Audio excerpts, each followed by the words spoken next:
Good morning বন্ধুরা, কেমন আছো? আশা করি সবাই ভালো আছো, আমিও ভালো আছি। আর আজকে হচ্ছে শনিবার, তো শনিবারের আমার রান্না হচ্ছে, দেখো মাছ হবে, দু রকমের মাছ হবে। তো কী মাছ সেটা আমি তোমাদের পরে বলবো। তো আমি এখানে তেল গরম করতে বসিয়ে দিয়েছি।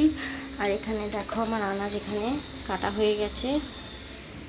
এটা হচ্ছে লাল নোটে শাকের ডাঁটা দিয়ে কুমড়ো দিয়ে একটা তরকারি হবে, আর ডাল হবে। এই যে ডাল আমার এখানে সিদ্ধ করা হয়ে গেছে, দেখেছ? তো ডালটা পেঁয়াজ দিয়ে হবে। তো চলো আমি মাছটা ভেজে তারপর তোমাদের দেখাচ্ছি। দেখো বন্ধুরা, মাছ ভাজতে শুরু করে দিয়েছি। তো গরমটা প্রচণ্ড পড়েছে, গরমে ঘামে সব ভিজে যাচ্ছে। আর এই দেখো এই মাছটা, এটা হচ্ছে ব্রিগেড কাপ মাছ।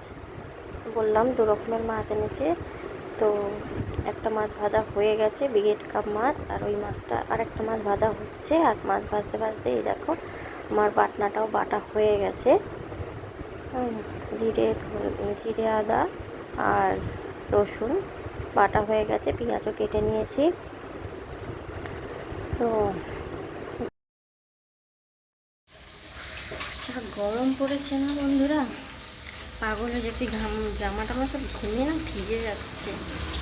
ও বাবা, আর পারছি না। আর ওই মাছটা ভাজা বসিয়ে দিয়েছি, তো ওখানে আগুনের সামনে দাঁড়াতে পারছি না। ভাবলাম একটু তোমাদের সাথে কথা বলি।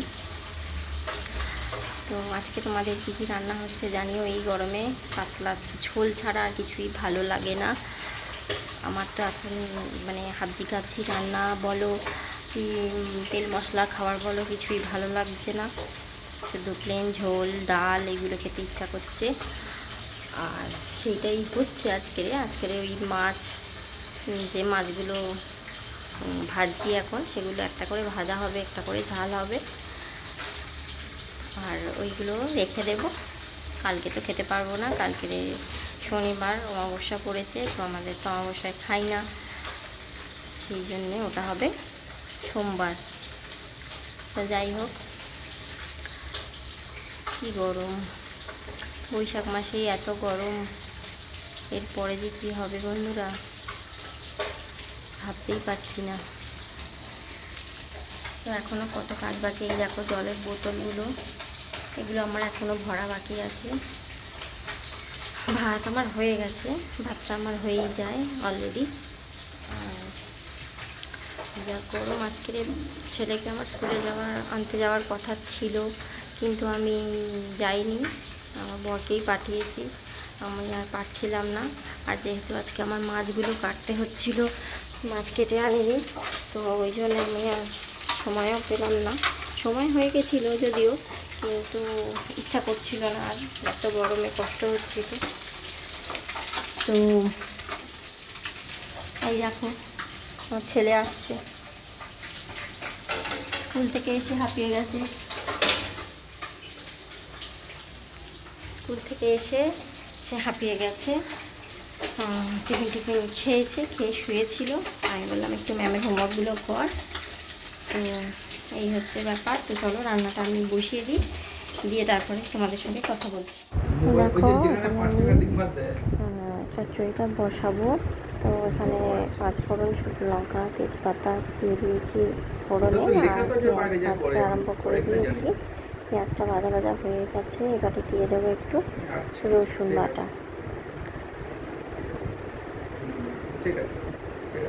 রসুনটা দিয়ে একটু ভালো করে নেড়ে নেব।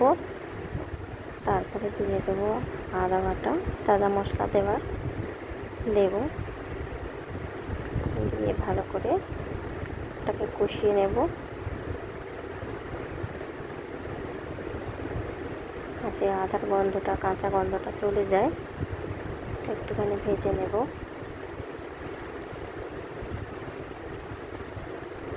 দেখো আদার গন্ধটা চলে গেছে।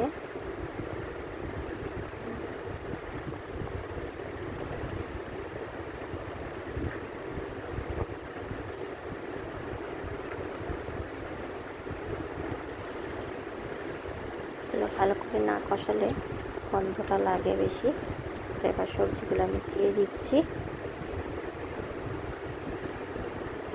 সবজিগুলো দিয়ে ভালো করে মিশিয়ে নেব। তারপরে নুন হলুদ দিয়ে ওটাকে চাপা দেব।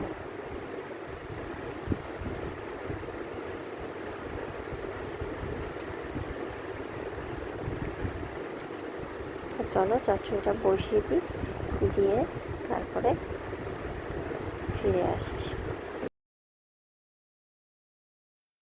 দেখো চাপাটা খুলি, দেখো সিদ্ধ হয়েছে, জল বেরিয়ে গেছে সবজি থেকে।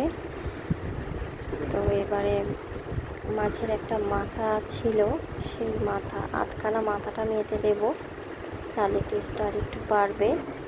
আর চচ্চড়িটা যেহেতু আমি মাছ ভাজার তেল দিয়েই বসিয়েছি, তো মাথা দেখো মাথাটা আমি দিয়ে দেবো, হাফটা দেবো, হাফটা রেখে দেবো। একটু ভেঙে নিই,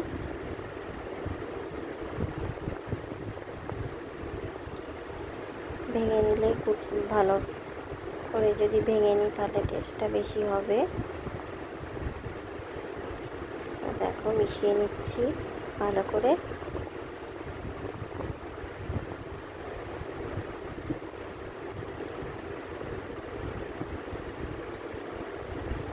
তো এবার এটা আস্তে আস্তে হোক, এবার আমি চাপা দিয়ে দেবো।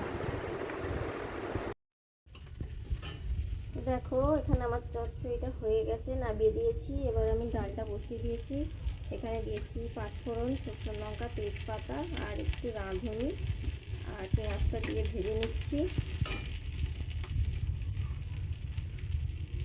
একটু রসুন দেবো, আজকে ডাল একটু রসুন দিয়ে করবো।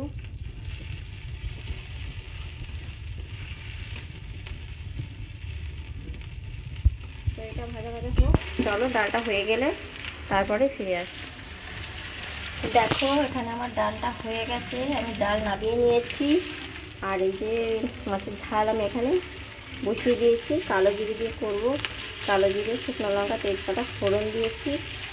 আর যেহেতু আমি লঙ্কা এখন বাটিনি, কারণ প্রচণ্ড গরম পড়েছে, আর লঙ্কা বাটলে হাত হাত জ্বালা করবে, আজকে আমি শিলে বেটেছি বাটনাগুলো।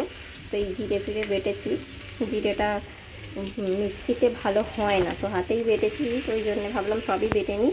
তো লঙ্কাটা বাটিনি ইচ্ছা করেই, হাত জ্বালা করবে, এই সন্ধে অবধি রাত অবধি হাত জ্বলতে থাকবে, ওই জন্য আমি কাঁচা লঙ্কাগুলো এইভাবে কুচিয়ে দিয়েছি।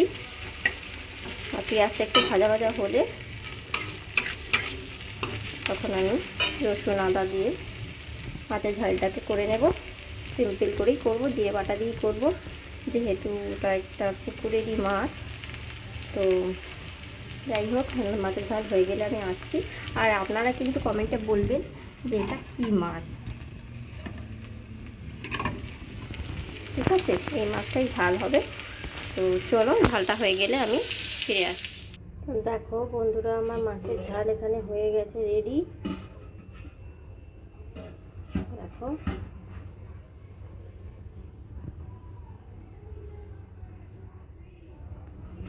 তো আমার রান্না তো আজকে একদম কমপ্লিট। তো চলো দেখে নিই। দেখো আমার ভাত এখানে মাছ ভাজা হয়ে গেছে।